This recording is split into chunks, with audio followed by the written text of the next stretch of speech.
২৪-এর গণঅভ্যুত্থানের পর সরকার গঠন হয়েছে, কিন্তু জনগণের প্রত্যাশিত রাষ্ট্র গঠন হয়নি। নীতি গবেষণা কেন্দ্রের সেমিনারে উঠে এসেছে এমন অভিযোগ। ৯০-এর স্বৈরাচার পতনের পর ৩ জোটের রূপরেখা যেমন আলোর মুখ দেখেনি, অন্তর্বর্তী সরকারের সংস্কার উদ্যোগও সেই পরিণতির দিকে যেতে পারে এমন আশঙ্কার কথাও বলছেন আলোচকরা।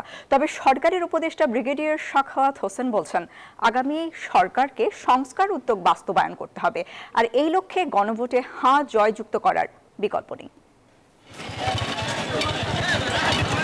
জুলাই গণ অভ্যুত্থানের পর নতুন বাংলাদেশ গঠনের অঙ্গীকার নিয়ে রাষ্ট্র পরিচালনার দায়িত্ব পায় ডক্টর ইউনূসের নেতৃত্বাধীন অন্তর্বর্তী সরকার।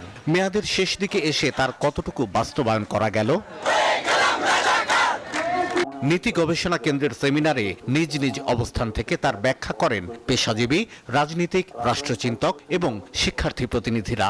আমাদের এখানে যে কোনো সংস্কার অভ্যুত্থান পরবর্তী সরকার গঠন প্রক্রিয়া নিয়ে প্রশ্ন তোলেন গবেষক ফরহাদ মজহার। সব মশার বিরুদ্ধে সুরক্ষা দিতে এলো বসুন্ধরা এক্সট্রিম অ্যারোসল, মশার বিরুদ্ধে এক্সট্রিম সুরক্ষা। আমরা শেখ হাসিনার সংবিধানকে কি করলাম? আমরা তাকে রক্ষা করবার শপথ নিয়ে সরকার গঠন করলাম, তারপরে রাষ্ট্রপতি গঠন করতে পারলাম। আমরা কি গঠন করেছি? আমরা যে সেনা সমর্থিত উপদেষ্টা সরকার গঠন করি। এখন আমাদের নিরাপত্তা উপদেষ্টা ইসরায়েল এবং আমেরিকাতে গিয়ে মার্কিন যুক্তরাষ্ট্রে ওই ফোর্সে গিয়ে এখন সে যাচ্ছে। আমরা একটা হচপচ টাইপের সরকার গঠন করেছি। এই যে সরকারের যে কাজগুলি হচ্ছে, এটা লিগ্যাল কি?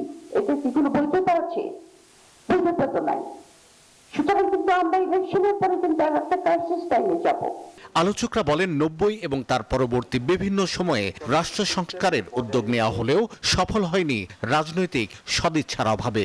৩ জোটের রূপরেখা যে দেশে হয়েছে, নূর হোসেনের আত্মদানের পরে, শহীদ হওয়ার পরে, সেই দেশে কিভাবে আওয়ামী লীগ ১৫ বছর এইভাবে ক্ষমতায় থাকতো? কারণ হচ্ছে 3 জোটের রূপরেখার মধ্যে আপনি এইটা করার রাস্তাটা বন্ধ করেননি। এই কারণে 3 জোটের রূপরেখা এটা জাদুঘরের শোভা পাচ্ছে।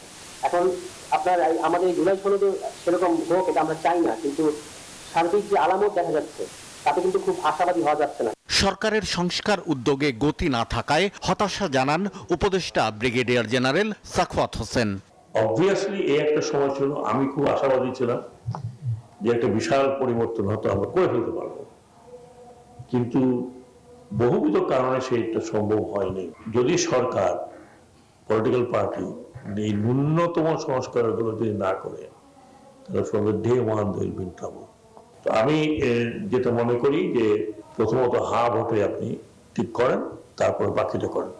আলোচকরা বলেন, ছাত্র জনতার আন্দোলনের ফসল এই সরকার অনেক ক্ষেত্রেই তরুণদের মনের ভাষা বুঝতে ব্যর্থ হয়েছে। খুব ভালো সময় হয়তো দেখবো না। শাহ আলী জয়, নিউজ 24, ঢাকা।